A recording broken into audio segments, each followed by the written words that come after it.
Dan untuk mengetahui perkembangan dari pencarian korban pesawat ATR 42500 telah bergabung bersama kami jurnalis Kompas TV Gufran Ramataha dan juru kamera Rama Pratama di Pangkep, dan di Rumah Sakit Bayangkara Makassar ada Linda Wirawan dan juga juru kamera Arif Tirtana. Kita ke Gufran terlebih dahulu. Gufran, selamat malam. Bagaimana proses evakuasi korban pesawat hingga malam hari ini?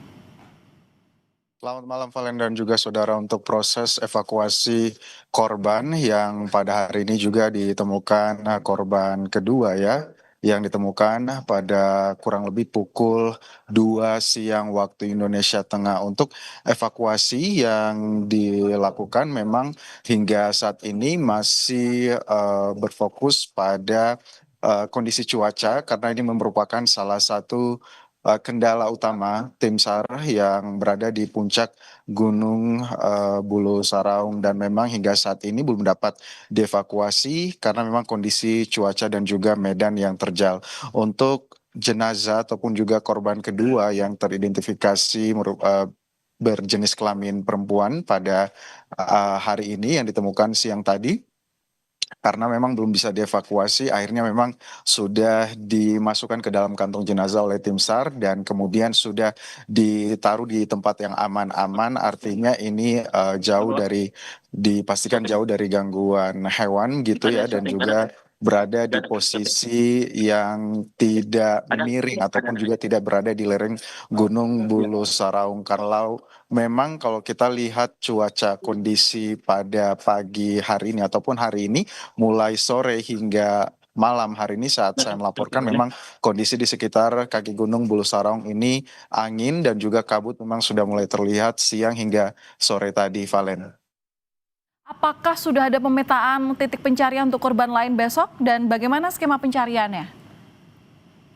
Ya, baik. Untuk pemetaan pencarian korban-korban selanjutnya, tentunya ini merupakan kabar yang baik bahwa kalau telah ditemukan korban pada pukul 2 siang hari ini, karena ini merupakan titik awal untuk bisa memetakan lagi tim akan kemana dan juga akan memperluas titik pencarian hingga radius 3 kilometer. Kemudian juga yang menjadi patokan tim untuk mencari titik-titik korban ini adalah dengan bisa melihat serpihan-serpihan pesawat, karena memang dua korban yang sudah ditemukan ini posisinya tidak terlalu jauh dengan serpihan pesawat yang ditemukan, sehingga memang ini akan menjadi patokan. Terus kemudian juga untuk jalur evakuasi nantinya telah merubah strategi, karena selama ini kan 2 hari tim selalu bergantung pada cuaca. Jadi memang untuk besoknya mereka akan dipersiapkan untuk bisa nginap ataupun juga bermalam begitu ya di puncak Gunung Bulu Saraung, dan akan menunggu pagi hari di puncak, sehingga pada saat matahari terbit terus kemudian cuaca mulai membaik, mereka punya cukup banyak waktu untuk mengevakuasi jenazah. Untuk 2 jenazah yang ditemukan ini memang sudah di posisi siap untuk dievakuasi, tinggal tunggu cuaca membaik, seperti itu, Valen. Iya, Gufran, Anda bilang bahwa kendala dalam proses pencarian ini adalah cuaca. Nah, bagaimana dengan upaya modifikasi cuaca? Apakah juga dilakukan di sana? Baik, untuk modifikasi cuaca tentu saja dilakukan. Tadi kalau kita lihat pernyataan dari eh, Kepala Basarnas Republik Indonesia, dan juga tadi ada tim Menteri Perhubungan yang datang ke lokasi posko Basarnas yang berada di desa Tompobulu, Kecamatan Baloci, Kabupaten Pangkep ini. Mereka tadi sempat berkoordinasi dengan BMKG terkait dengan perakiran dan juga update cuaca di sekitar Gunung Bulu Saraung, dan juga tentunya modifikasi cuaca ataupun juga rekayasa cuaca juga sudah diterapkan, dan kabarnya memang sudah berkoordinasi begitu ya dengan pesawat terkait yang akan melakukan rekayasa cuaca atau modifikasi cuaca di sekitar Gunung Bulu Saraung, karena harapannya ini bisa memecah kabut dan juga bisa mempercepat penguapan siklus air yang ada di awan, sehingga kondisi awan tidak terlalu berkabut, tidak terlalu diselimuti awan tebal, dan juga harapannya bisa mengurangi kecepatan angin yang berada di puncak Gunung Bulu Saraung. Karena memang selama 3 hari proses pencarian tim SAR ini, kendala cuaca ini menjadi salah satu faktor yang paling utama. Sehingga tadi seperti yang kami sebutkan bahwa tim tadi pada saat melakukan briefing dan juga evaluasi, mereka dinyatakan dan juga diberi instruksi gitu ya untuk Baik. siap nginap ataupun juga bermalam di puncak Gunung Bulu Saraung. Kembali ke Anda, Valen. Baik, terima kasih atas laporan lengkap Anda, Gufran Lamataha. Dan selanjutnya kita ke Linda Wirawan yang ada di Rumah Sakit Bayangkara, Makassar, Sulawesi Selatan. Linda, apakah saat ini sudah dipastikan lengkap pihak keluarga dari 10 korban pesawat menjalani pengambilan sampel DNA di Bidokes Polda Sulawesi Selatan?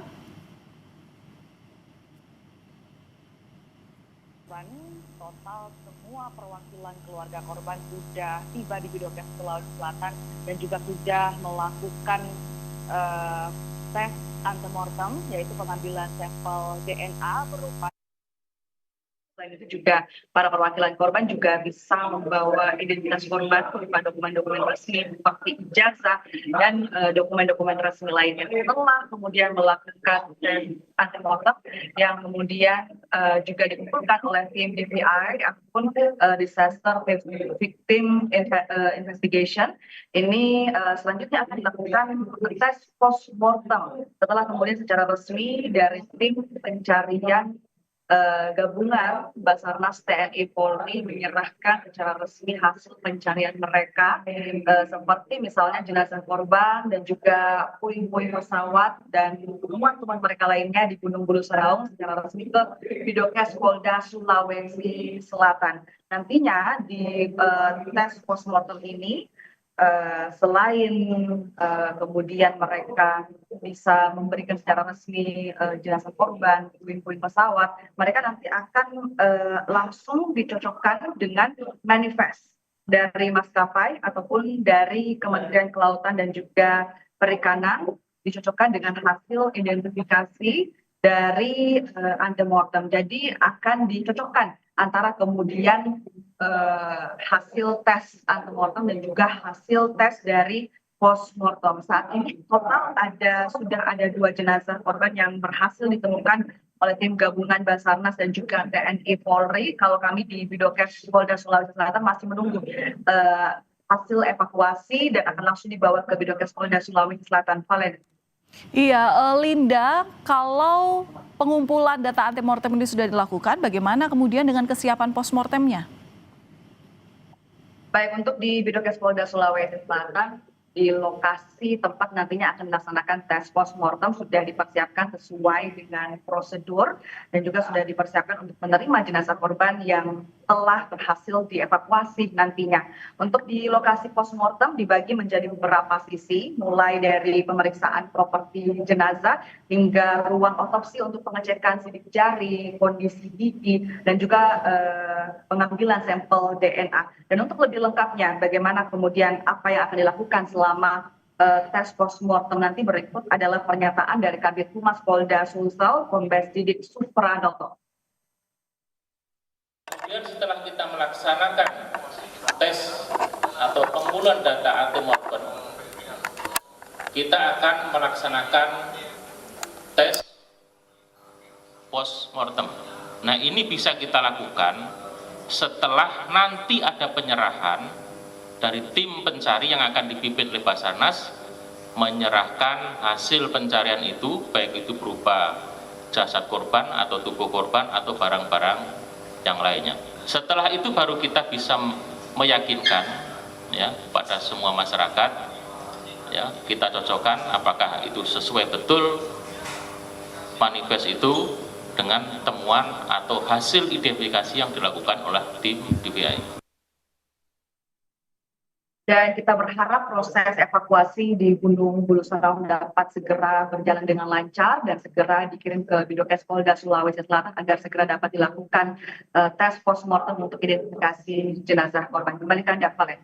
Baik, terima kasih atas laporan Anda, jurnalis Kompas TV Linda Wirawan, dan sebelumnya ada Gufran Lamataha. Terima kasih kawan-kawan.